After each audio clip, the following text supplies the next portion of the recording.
Tampang 3 pencuri emas 23 suku di Ogan Ilir, kaki pelaku ditembak polisi. Polisi menembak betis masing-masing 3 pencuri emas 23 suku dan uang tunai 20 juta rupiah yang beraksi di sebuah rumah di Tanjung Raja Selatan, Ogan Ilir, Sumatera Selatan.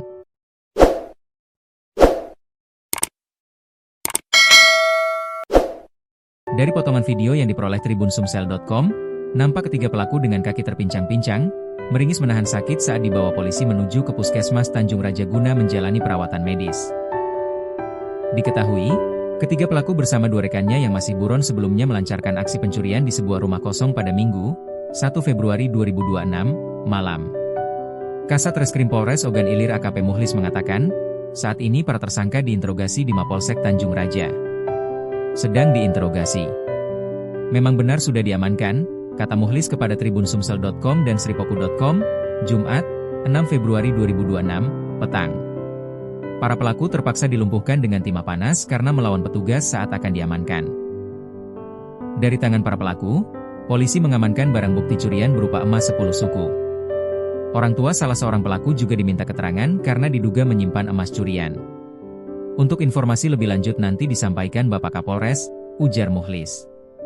Diketahui, masih ada 2 orang tersangka lainnya yang dalam pengejaran polisi. Sedang dalam pengejaran, pungkas Muhlis. Beraksi di rumah kosong.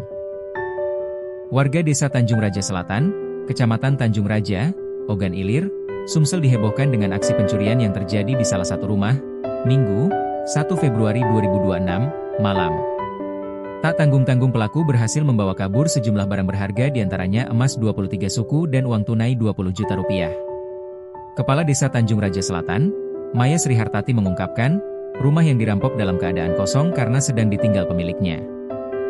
Informasi dari keluarga pemilik rumah, barang yang hilang itu emas 23 suku dan uang 20 juta rupiah. Kejadiannya ketahuan tadi malam sekitar pukul 20, kata Maya kepada tribunsumsel.com dan sripoku.com, Senin, 2 Februari 2026. Pemilik rumah telah melaporkan peristiwa tersebut ke aparat kepolisian. Alhamdulillah, tidak ada korban jiwa karena memang penghuni rumah pergi ke Palembang pada saat kejadian, terang Maya.